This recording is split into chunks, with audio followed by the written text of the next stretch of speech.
Assalamualaikum warahmatullahi wabarakatuh. Bismillahirrahmanirrahim. Alhamdulillahi rabbil alamin wa bihi nasta'in ala umurid dunya waddin. Subhanaka la ilma lana illa ma 'allamtana innaka antal alimul hakim. Rabbi shrah li sadri wa yassir li amri wahlul 'uqdatam min lisani yafqahu qawli, amma ba'du. Bapak-bapak, ibu-ibu, jamaah Masjid Raudhatul Falah yang dimuliakan oleh Allah Subhanahu wa taala. Kita haturkan rasa syukur kehadirat Allah Subhanahu wa taala dengan ucapan alhamdulillahirabbil alamin. Alhamdulillahirabbil alamin. Alhamdulillahirabbil alamin atas semua nikmat, rahmat yang Allah berikan kepada kita. Nikmat arupi iman Islam, kesehatan jasmani dan rohani, istiqomah melakukan kebaikan dan amal soleh. Mudah-mudahan semua amal ibadah yang kita lakukan diterima oleh Allah Subhanahu wa taala. Mudah-mudahan ayat-ayat yang kita kaji bisa nambah pengetahuan ilmu agama kita, tambahnya pemahaman ilmu agama kita menjadi penyebab tambahnya iman dan ketakwaan kita kepada Allah Subhanahu wa taala. Ala hadiniya as-salihah al-fatihah. A'udzu billahi minasy syaithanir rajim. Bismillahirrahmanirrahim. Alhamdulillahi rabbil alamin. Ar-Rahmanir Rahim. Maliki yaumiddin. Iyyaka na'budu wa iyyaka nasta'in. Ihdinas siratal mustaqim. Siratal ladzina an'amta 'alaihim ghairil maghdubi 'alaihim waladdallin. Amin. Bismillahirrahmanirrahim. Kajian kita pada malam hari ini masuk ayat 167. Masih surat An-Nisa. Bismillahirrahmanirrahim. Innalladzina, sesungguhnya orang-orang yang kafaru, mereka kafir, menolak semua kebenaran yang disampaikan. Wasaddu, dan mereka menghalang-halangi ansabilillahi, orang-orang yang mau menuju agama Allah. Qad dhallu, sungguh mereka tersesat, dhalalan, dengan kesesatan, ba'idan, yang sangat jauh. Mereka sendiri sudah tidak beriman, mereka sendiri akidahnya sudah salah, ditambah ada orang yang mau masuk agama Allah, menuju jalannya Allah, dihalang-halangi.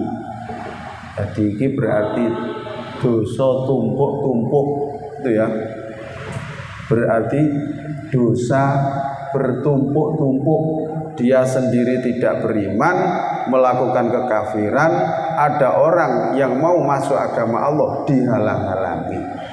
Berarti dosanya bertumpuk-tumpuk. Itu ya.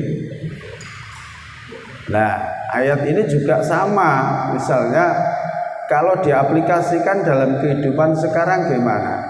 Ada orang mau berbuat baik, dihalang-halangi, ya berarti podo. Gitu loh. Ya, dihalang-halangi podo. Ana wong kancane kate salat, alah apa sih salat bareng kene lho cangkrukan enak. Kan podo ae kan. Ana kancane kesusu kari jamaah, lah apa sih kesusu. Tenang ae lah, aku nih nyantai urip. Nah, sama dengan orang-orang yang model seperti itu.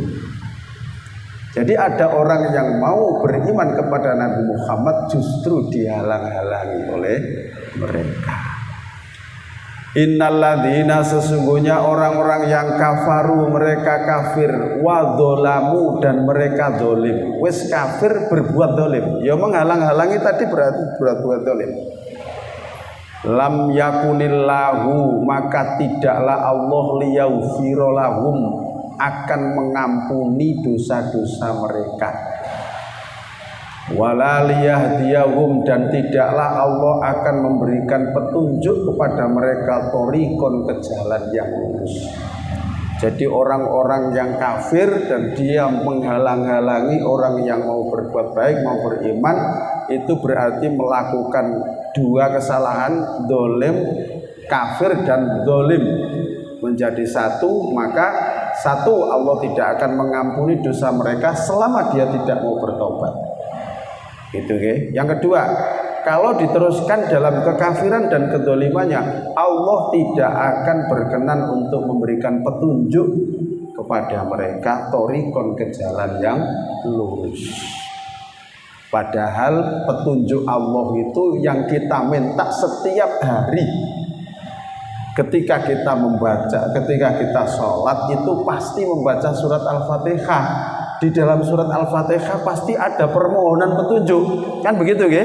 Ihdinas siratal mustaqim. Loh, gitu loh. Ya Allah, tunjukkanlah kami ke jalan yang lurus. Loh, ini setiap saat kita ucapkan, Bapak Ibu. Ya. Artinya apa? Tanpa bimbingan petunjuk dari Allah, kita ini tidak bisa lewat jalan siratal mustaqim, tidak bisa. Gitu loh, gitu. Tidak bisa, orang itu bener, jadi wong bener, gak iso tanpa bimbingan petunjuk dari Allah. Makanya ihdinas siratal mustaqim, ya Allah, terus menerus panjenengan bimbing kami ke jalan yang lurus, jangan kau tinggalkan kami ya Allah. Itu kelemahan sebagai kita seorang manusia. Gitu loh. Tanpa bimbingan petunjuk dari Allah nggak bisa kita berjalan di jalannya Allah, yaitu jalan yang lurus tadi. Itu. Nah, kemudian di situ dilanjutkan, jalan yang lurus itu jalan yang mana? Bukan langsung jalannya Allah, enggak begitu. Siratal ladzina an'amta alaihim. Jalan yang lurus itu ya kamu mengikuti jalannya orang-orang yang telah diberi nikmat oleh Allah. Siapa itu? Ya jalan yang ditempuh oleh para nabi, para rasul, para sahabat, para tabi'in, para ulama, para kiai, para ustadz yang mendakwakan kebenaran. Nah, di situ, Pak.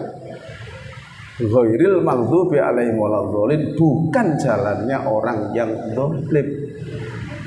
Nah, sini. Maka itu yang kita baca setiap hari dan kita mohon kepada Allah. Jadi orang yang kafir akidahnya sudah salah, keliru, tidak mau menerima kenabian Nabi Muhammad, tidak mau menerima Al-Quran sebagai kitab suci, wa dzalamu, dia berbuat dolim. Ada orang yang mau mengikuti agama Nabi Muhammad dihalang-halangi, maka Allah tidak akan mengampuni dosa-dosa mereka selama mereka tidak mau meninggalkan kekafiran dan kedzaliman itu dan bertaubat masuk agama Islam.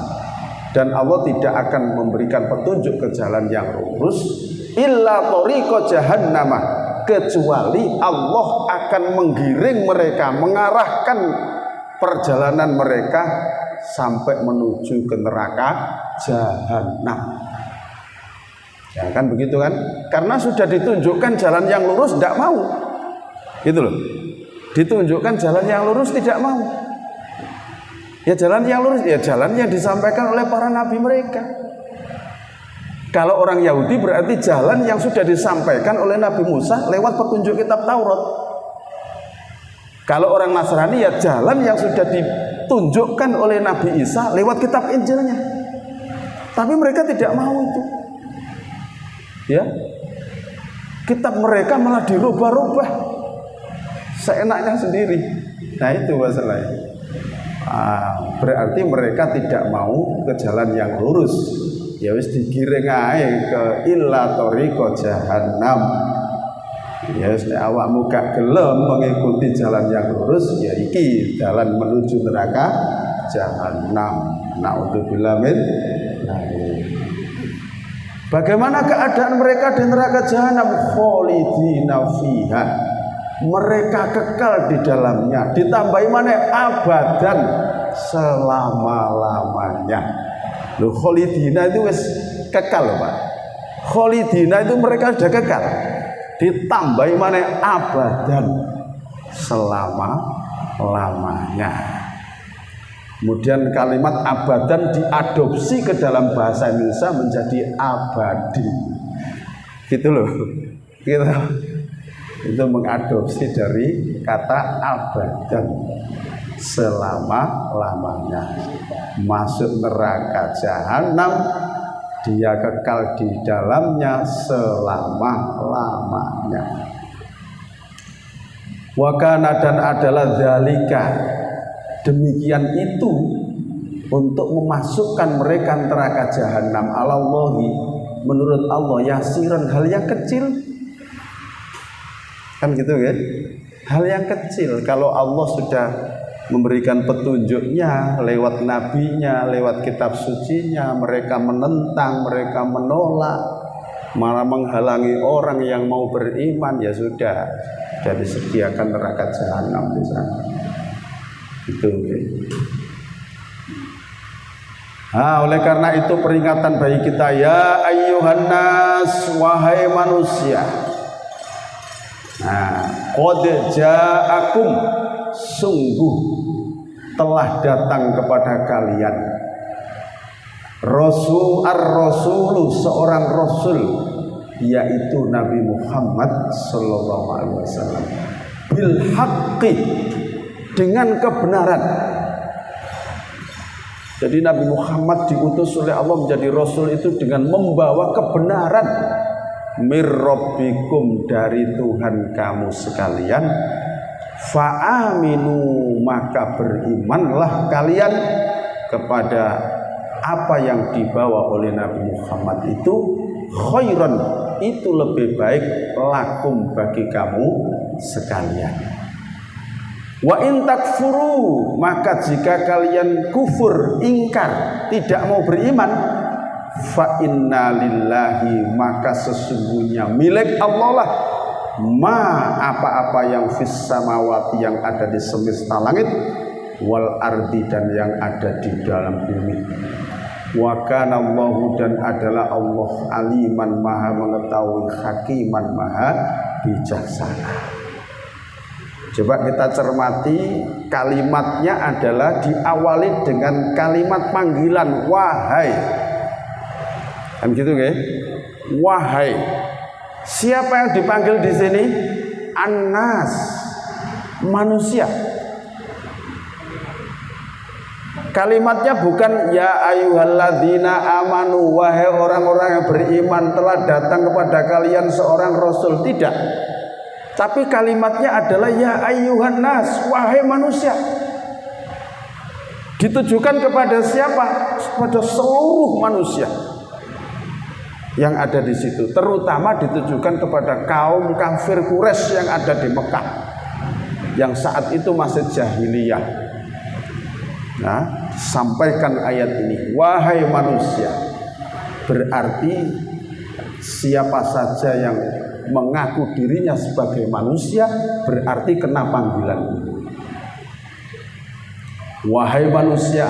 Nah, berarti ya sing ono ndok gone jagat raya iki manusia, bahwa telah datang kepada kalian seorang rasul dengan membawa kebenaran dari Tuhan kalian. Jelas ini sudah disampaikan. Terus setelah itu ada perintah fa'aminu. Loh, perintah setelah memberikan informasi bahwa telah datang rasul utusanku dengan membawa kebenaran dari Tuhanmu, perintahnya setelah itu fa'aminu, berimanlah kalian.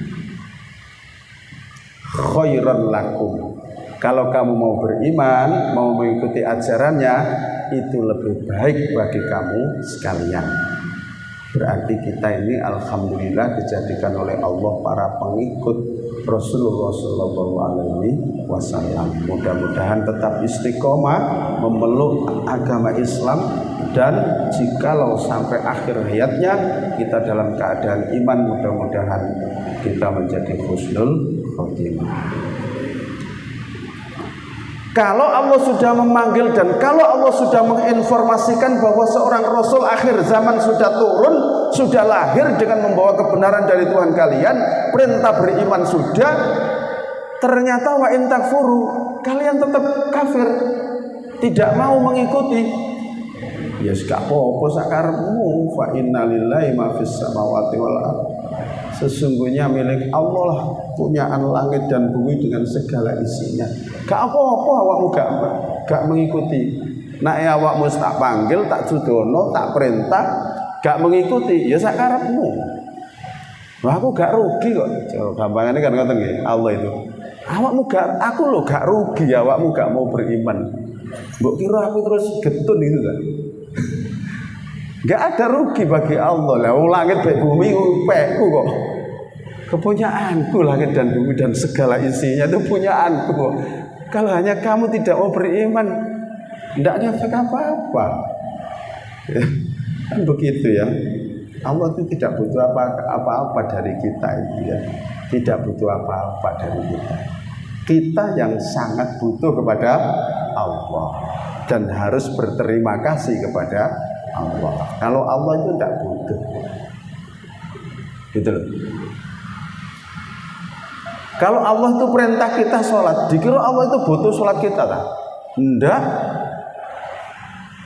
Wong Allah itu hanya mencatat bahwa sholat itu bentuk ketaatan orang itu kepada perintahnya Allah. Kan begitu kan? Setelah itu terus dicatat oleh Allah kebaikan itu, terus setelah itu dirupakan pahala, terus pahala itu nanti diberikan saat sudah menghadap padanya. Endi sing dipek Allah itu endi? Kan begitu ya. Mana yang diambil oleh Allah itu? Allah tidak mengambil apa-apa dari kita itu. Allah perintah puasa, jadi kira Allah itu butuh puasa kita lah. Allah cuma kepingin ketaatan kita menjalankan perintah itu. Dan setelah itu pahala puasa itu dicatat oleh Allah lewat beberapa malaikatnya. Setelah itu nanti kalau kita sudah menghadap kepadanya, pahala itu diberikan. Loh, aku rodok sih. Prosesnya kan cuma begitu. Oleh karena itu, karena Allah itu tidak mengambil sama sekali dari kita. Ya kalau orang itu tidak mau beriman tetap kafir, ya gak apa-apa. Oh masih ada ini beriman loh, aku ya gak ngambil apa-apa dari dia. Hanya gitu saja. Nah di situ. Wa kana Allahu aliman hakimah, dan Allah itu maha mengetahui dan maha bijaksana. Maha mengetahui terhadap orang yang punya hati ikhlas untuk beriman mengikuti ajaran Rasul. Hakiman, maha bijaksana memperlakukan hambanya dengan adil.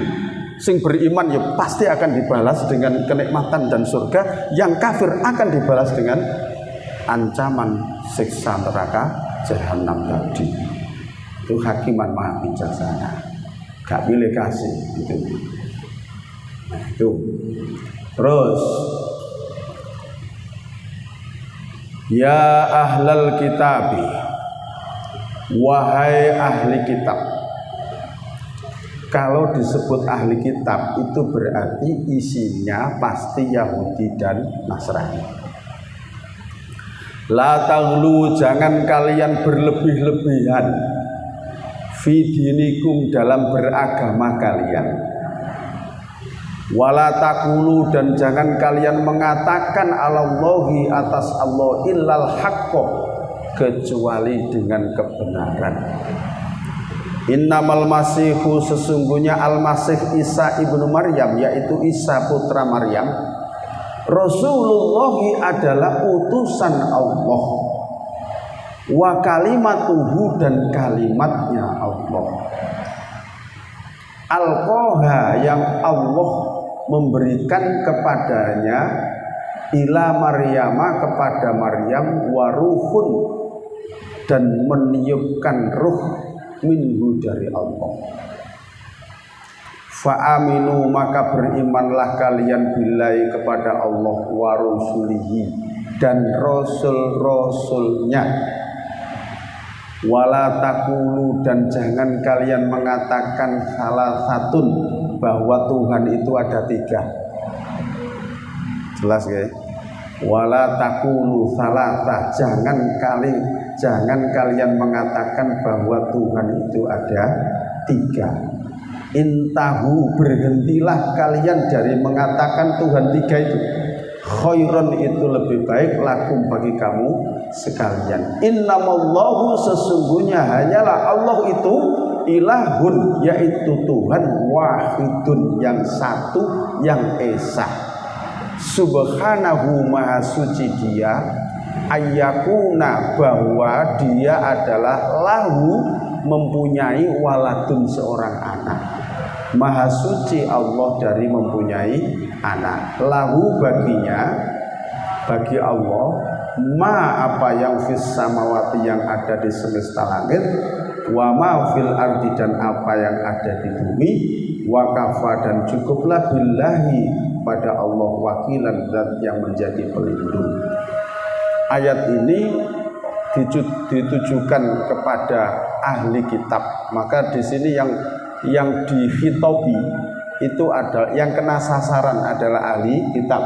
Ya ahlal kitab, wahai ahli kitab Yahudi dan Nasrani, la taghlu fi dinikum, jangan kalian berlebihan dalam beragama. Wala taqulu 'alallahi illal haq, dan dan jangan kalian mengatakan kepada Allah kecuali yang benar. Berlebihan dalam beragama gimana? Seperti yang Allah sampaikan, firmankan dalam surat At-Taubah ayat 30. Wa qalatil yahudu, dan orang Yahudi berkata, Uzairun ibnullah, Nabi Uzair itu adalah anak Allah. Orang Yahudi mengatakan bahwa Nabi Uzair itu adalah anak Allah. Wa qalatin nasara, orang Nasrani juga mengatakan Al-Masihu ibnullah, Isa Al-Masih itu adalah anak Allah. Itu namanya berlebihan kamu dalam beragama. Ya, itu namanya berlebihan dalam agama. Tidak boleh. Ya. Kita juga sama. Silahkan kita itu memuliakan Nabi Muhammad, mengagungkan Nabi Muhammad, memang harus, karena Nabi kita ini adalah manusia terbaik di muka bumi ini, dan Allah sendiri memujinya. Wa kana khuluquhul Qur'an, Muhammad, akhlakmu itu adalah Al-Qur'an itu. Wa ma arsalnaka illa rahmatan lil alamin, Muhammad, tidaklah aku mengutusmu kecuali rahmat bagi semesta alam ini. Allah sendiri yang memujinya Nabi Muhammad. Kita sebagai umatnya ya wajib memuji, memuliakan, mengikuti sunnahnya, banyak bersolawat kepadanya. Itu namanya mengagungkan Nabi Muhammad, memuliakan Nabi Muhammad. Cuma satu, jangan sampai menganggap Nabi Muhammad itu sebagai Tuhan. Yang kedua, jangan sampai menganggap Nabi Muhammad itu anak Tuhan. Itu adalah berlebihan dalam beragama, seperti orang Yahudi dan Nasrani. Itu namanya berlebihan. Ya, kalau mengagungkan silakan, menghormati silakan, memuliakan silakan, asalkan itu batasannya. Jangan sampai menganggap Nabi itu seperti Tuhan, dan jangan sampai Nabi itu dikatakan sebagai anak Tuhan. Jelas ya? Nah, sesungguhnya Isa Al-Masih itu, putra Maryam itu adalah Rasulullah. Kan sudah jelas dikatakan, bukan anak Tuhan, Rasulullah. Isa Al-Masih itu adalah utusan Allah. Wa kalimatuhu, dan kalimatnya Allah. Kenapa Nabi Isa kok disebut kalimatnya Allah? Karena Nabi Isa itu lahir hanya karena kata-kata kun fayakun. Kan begitu kan? Jadi Allah perintah kepada malaikat Jibril untuk meniupkan ruh. Nah itu loh, untuk meniupkan ruh ke rahimnya Siti Maryam. maka mengandunglah Siti Maryam. Nah, maka dengan kalimat kun, maka Siti Maryam itu mengandung. Nah, itu yang diterjemahkan oleh orang Nasrani karena ruhnya Allah, ruh yang ditiupkan itu pahamannya orang Nasrani itu adalah bagian dari ruhnya Tuhan yang ditiupkan di situ. Maka Isa ini adalah bagian dari ruh Allah. Ya, maka Isa Al-Masih itu Tuhan atau anak Tuhan. Karena apa itu ruhnya Allah langsung ditiupkan ke situ. Nah, ini termasuk anggapan yang melampaui batas tadi. Fa'aminu billahi wa rusulihi, maka kalian berimannya kepada Allah wa rusulihi, dan rasul-rasulnya. Jangan seperti orang Yahudi. Orang Yahudi itu hanya mengakui Musa sebagai nabi, tidak mengakui nabi yang lain. Ya dengan berdalih 1000 alasan lah dia menolak kenabian Nabi Muhammad itu. Dia mengatakan kalau Muhammad itu benar-benar nabi, kenapa tidak diturunkan kitab suci seperti dulu Musa diberi kitab suci? Ya kan begitu. Karpe itu seperti kitab Taurat. Kalau kitab Taurat itu kan satu buku ini turun langsung, diterima oleh Nabi Musa di Bukit Turi Sinai. Sehingga Nabi Musa itu pulang ke Bani Israel itu membawa satu bendel kitab berupa kepingan-kepingan tulisan-tulisan firman Allah itu.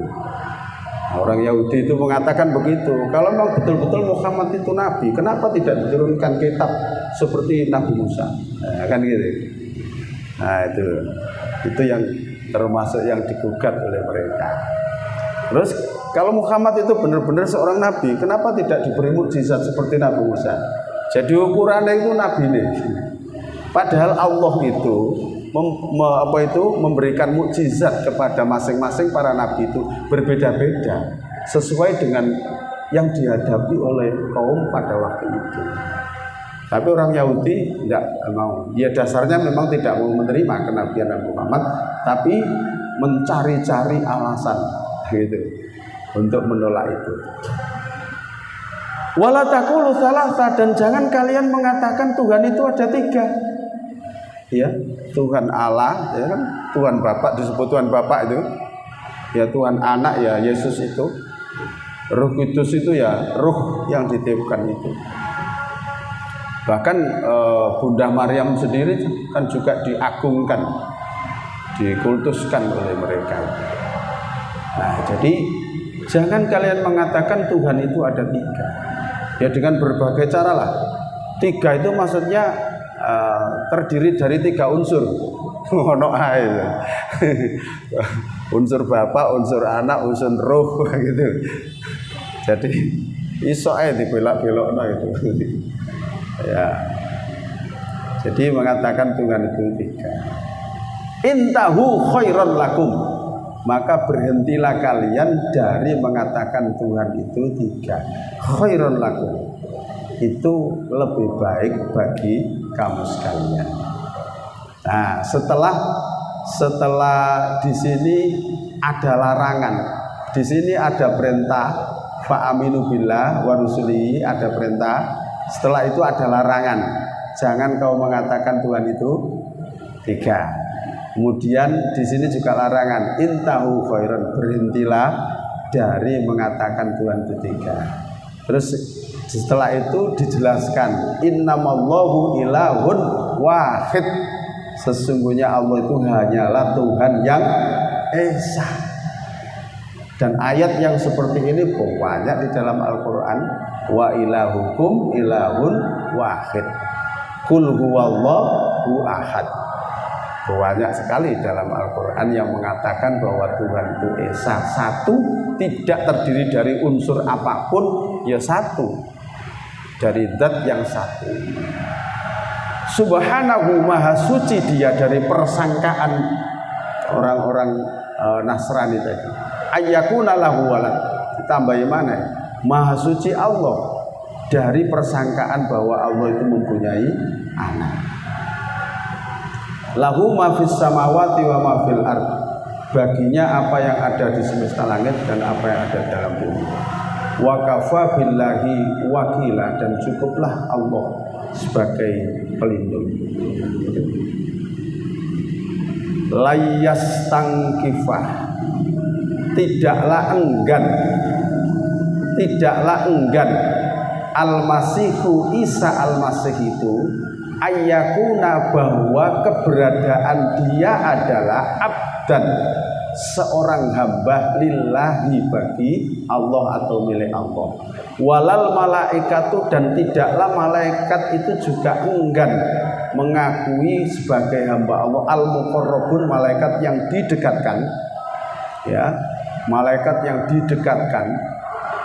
Kalau dalam tafsir yang disebut malaikatul muqarrabun itu ya malaikat yang ada di sekitar arsy, yang dekat dengan Allah. Malaikat Jibril, Mikail, Israfil, Israel. Nah, itu malaikat muqarrabun yang didekatkan oleh Allah. Waman, dan dan siapa yang yastangkif, yang dia enggan an ibadatihi, dan siapa yang enggan dari ibadatihi, beribadah kepada Allah, wa yastakbir, dan dia menyombongkan diri, fasayakhsyuruhum, maka dia Allah akan mengumpulkan mereka ilaihi, kepadanya, jami'an, semuanya. Kalau kamu tidak mau mengakui bahwa Isa itu adalah hamba Allah, utusan Allah, kamu tetap mengatakan itu anak Tuhan, maka dan kamu tetap sombong, menyombongkan diri, mengaku benar, maka ingatlah bahwa besok Allah akan mengumpulkan kalian ke hadapannya. Semua manusia akan kumpul di hadapan Allah Subhanahu wa Ta'ala untuk mempertanggungjawabkan amal perbuatan selama di dunia. Nah, terus fa'amal ladina, maka adapun orang-orang yang, nah setelah bicara tentang orang Yahudi dengan segala perilakunya dan kesombongannya untuk menolak iman, dan termasuk ancaman Allah kepada orang Yahudi dan Nasrani tadi, maka ayat ini memuji kepada orang-orang yang beriman. Fa'amal ladina, maka adapun orang-orang yang amanu, mereka beriman, wa amilus solihati, dan mereka beramal soleh, fayuwafihim, maka Allah akan mencukupkan kepada mereka ujurahum, balasan pahala mereka, wa yaziduhum, dan Allah akan menambahkan kepada mereka min fadlihi, dari karunia-karunianya Allah. Orang yang beriman, beramal soleh, tulus, ikhlas menjalankan perintahnya Allah dengan segala ketaatan, akan diberikan balasan pahala yang cukup, dan bahkan ditambahi oleh Allah dari kelebihan-kelebihan atau anugerah-anugerah yang lain. Wa amal ladina, dan adapun orang-orang yang istangkafu, mereka itu enggan untuk beriman dan beramal soleh, wastakbaru, dan mereka menyombongkan diri, fayu'adzibuhum, maka Allah akan mengadab, menyiksa mereka, adaban, dengan adab aliman, yang sangat pedih. Wala yajiduna, dan tidaklah mereka menemui, walahum, bagi mereka, min dunillahi, dari selain Allah, waliyan, seorang yang bisa melindungi, wala nasiron, dan seorang yang bisa memberikan pertolongan. Ada yang ditanyakan? Monggo.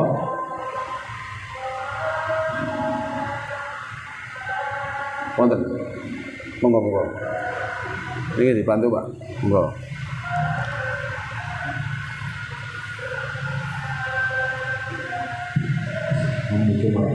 Waalaikumsalam warahmatullahi wabarakatuh.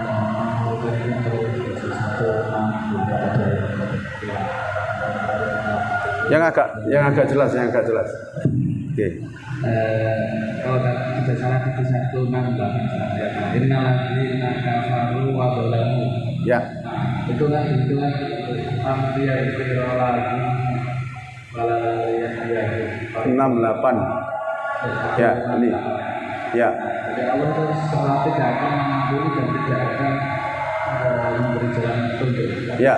Jadi sering juga di itu ada mantan tentara Amerika yang dia itu sudah kafir, bahkan dia itu dolim itu dia itu hobi, kalau dia itu membunuh orang Muslim itu dia bangga, bahkan dia itu menceritakan itu sudah puluhan orang dibunuh dan dia bangga sekali. Tetapi kenapa Allah itu masih memberikan petunjuk bagi dia, padahal dia itu seorang kafir yang boleh. Akhirnya Islam gitu tak? Islam dan oh gitu. Ikut. Ya.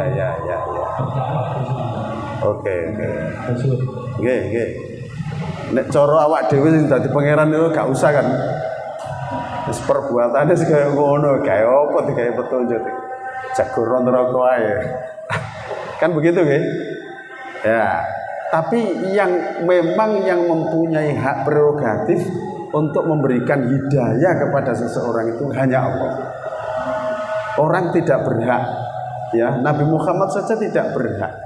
Makanya Allah menyampaikan, Muhammad awakmu gak usah sedih ketika kamu menyampaikan terus didustakan kaummu, terus kamu bengi gak iso turu mikirno karena didustakan oleh kaummu, diejek oleh kaummu. Gak usah sedih. Yang penting tugasmu nyampaikno. Urusan hidayah itu urusanku. Nah, gitu. Kalau diterjemahkan itu begitu. Urusan hidayah itu urusanku, itu urusanmu. Wes awakmu gak usah mikir iku. Nah, itu Mas. Urusanku. Ya sama saja kan dengan Sayyidina Umar kan. Sayyidina Umar sadurunge masuk Islam, entek-entek wong Islam. Wis gak karo-karoan gitu. Jahiliyah wong anake dhewe dikubur hidup-hidupan kok. Ya kan?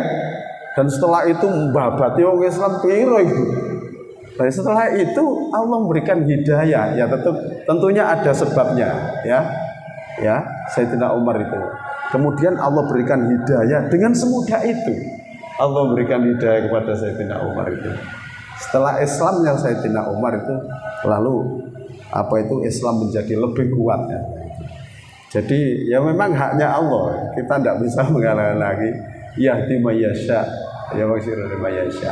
Allah itu berhak memberikan petunjuk kepada siapa saja yang Dia kehendaki, wa yu'adzibu mayyasya, dan Allah juga menyiksa kepada siapa yang Dia kehendaki. Entah penyebabnya apa kita tidak tahu. Ya, entah penyebabnya apa kita tidak tahu. Kan gitu ya. Ya kadang-kadang cuma sepele kan ya.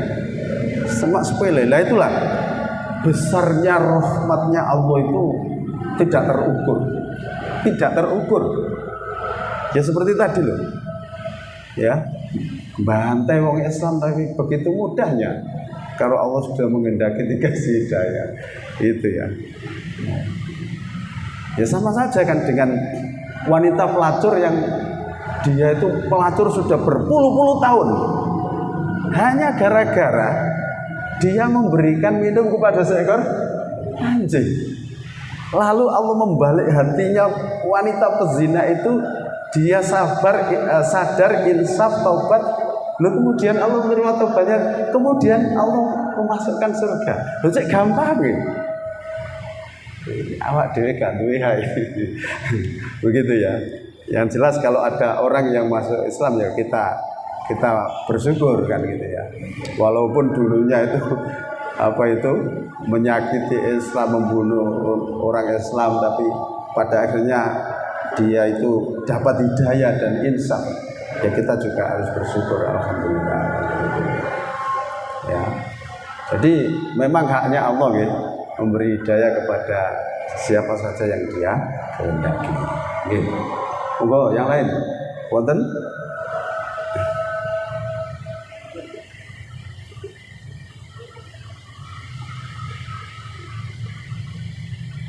Monggo Pak. Assalamualaikum warahmatullahi wabarakatuh. Waalaikumsalam warahmatullahi wabarakatuh. Ustaz bertanya, pengertian Al-Masih, Isa Al-Masih sama Dajjal Al-Masih itu gimana? Hanya itu saja. Assalamualaikum warahmatullahi wabarakatuh. Assalamualaikum warahmatullahi wabarakatuh. Ya, jadi sebutan Isa Al-Masih ya gitu ya. Kalau melihat dari bahasanya Al-Masih itu mengusap, dari kata masaha, mengusap. Loh, kenapa Nabi Isa kok disebut Al-Masih itu? Ya karena Nabi Isa itu diberikan mukjizat kepada Allah, bisa menyembuhkan segala penyakit. Dan kalau Nabi Isa itu menyembuhkan segala penyakit cuma diusap ini toh, Pak. Jadi Al-Masih dari kata-kata masaha, artinya mengusap. Ya, diantaranya adalah orang yang buta sejak lahir itu ditambani Nabi Isa bisa sembuh, Pak, melek, Pak. Jadi ono wong buta sejak lahir digawa nang ngene Nabi Isa, diusap ini tok, Pak, seret melek langsung. Kok gak ono lho kene ya. Cara ono ya rumah sakit mata tutup kabeh. Apa sih? Ada orang penyakit termasuk penyakit kosta, penyakit sopak, gitu ya. Itu sama Nabi Isa itu diusap tok, biidznillah sembuh. Nah, makanya disebut Al-Masih. Beda dengan sebutan Dajjal Al-Masih. Kalau Dajjal Al-Masih itu orang yang dihapus satu matanya oleh Allah. Mata satunya dihapus oleh Allah, jadi piteng, tidak bisa melihat. Itu juga disebut Al-Masih karena pandangannya dihapus oleh Allah satu, gitu loh. Makanya kata Masih itu kan menghapus, gitu ya. Jadi beda. Makanya Nabi Isa disebut Al-Masih itu ya karena diberikan mukjizat penyembuhan dengan cara mengusap itu. Nah, kenapa Nabi Isa kok diberikan mukjizat itu? Karena pada waktu itu yang dihadapi Nabi Isa adalah munculnya para tabib. Munculnya para tabib ahli sihir yang dia menyembuhkan orang itu dengan ilmu sihirnya. Gitu loh. Maka Nabi Isa diberikan mukjizat bisa menyembuhkan sekian banyak penyakit itu untuk mengimbangi para tukang sihir yang pada waktu itu. Gitu ya. Jadi tergantung kaum yang dihadapi. Nah, itu ya. Sampun? Ya, nanti kalau masa ada apa? Sampun. Ya, sedikit lagi. Oke. Monggo. Mengenai turunnya Al-Quran dengan surat Taurat. Tapi kan kalau Taurat ini kan berwujud buku. Ya, betul. Al-Quran kan bertahap. Oke. Ini yang saya tanyakan mengenai isi dari surat Taurat ini.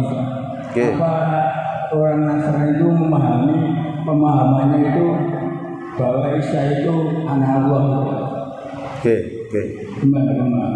Oke.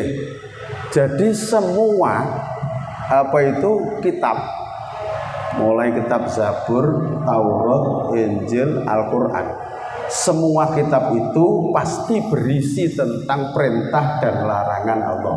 Kan begitu ya? Perintah dan larangan Allah, pasti itu. Sebab Al-Quran itu kan seperti undang-undang gitu loh, Pak. Kan gitu ya? Ini boleh, ini tidak boleh, ini dilarang, ini haram, ini halal, kan begitu kan? Nah, berita tentang nabi-nabi, ya mulai dari Nabi Adam, ya Nabi Nuh, Idris, terus Ibrahim, Ismail, Ishak, Yakub, sampai kepada Musa, sampai kepada Isa. Berita cerita perjalanan umat dan nabinya itu semuanya sudah tertulis di dalam Taurat dan juga tertulis dalam Injil. Gitu loh, Pak. Sudah tertulis semua itu berita-berita itu. Mengenai keimanan, mengenai ibadah, sudah tertulis semuanya. Itu. Nah, hanya mereka itu yang sengaja untuk merubah-rubah isi Taurat mereka. Apalagi berita tentang lahirnya Rasul akhir zaman, yaitu Nabi Muhammad. Itu di kitab Taurat juga sudah disebutkan, di kitab Injil juga sudah disebutkan. Jadi mereka misalnya kok nggak tahu, nah itu bohong. Itu kebohongan yang besar. Karena Allah sudah memberitahukan, menginformasikan tentang itu di kitab Taurat dan kitab Injil. Mereka paham, Pak. Paham. Cuma ya itu tadi, karena sudah tidak ada niatan untuk beriman, jadi mencari-cari alasan dan berusaha untuk membelokkan kitabnya, sehingga nanti lo mana ayat yang tentang kelahiran Muhammad? Tidak ada. Coba kamu cek, tidak ada. Juga ada, wis mbok hapus kok. Itu loh Pak. Ya gak ono wis dihapus kok. Ya kalau yang asli ya pasti ada kan gitu. Nah, makanya mereka itu menghilangkan, Pak. Orang Yahudi juga berusaha menghilangkan berita tentang lahirnya Muhammad. Sehingga misalnya kalau ada orang Islam itu menuntut atau umatnya menuntut, mereka bisa menunjukkan, ya kamu cek saja, ada tak berita tentang Muhammad? Gak ada kan? Ya enggak ada, sudah dihapus kok. Kan begitu, aslinya sudah dihapus, Pak. Nah, makanya Al-Quran ini datang itu untuk membongkar semua itu, diluruskan di dalam Al-Quran, dibongkar. Dan Allah sudah berjanji, inna nahnu nazzalna dzikra wa inna lahu lahafidun. Sesungguhnya aku yang menurunkan Al-Quran ini dan aku pula yang menjaganya. Siapapun orangnya tidak akan bisa mampu untuk merubah Al-Quran. Jangankan kalimat, satu titik pun mulai sejak diturunkan sampai hari kiamat nanti, tidak ada orang yang mampu bisa. Karena Allah sendiri yang menjaganya. Karena ini kitab terakhir. Bagaimanapun berkelitnya orang Yahudi dan Nasrani, Al-Quran bicara di sini. Nah, bisa jadi ini meluruskan kebohongan-kebohongan yang dilakukan oleh orang Yahudi dan Nasrani. Itu ya. Semoga kajian ini bermanfaat. Kita akhiri dengan doa penutup majelis. Subhanakallahumma wa bihamdika asyhadu an la ilaha illa anta astaghfiruka wa atubu ilaik. Alhamdulillahirabbil alamin. Assalamualaikum warahmatullahi wabarakatuh.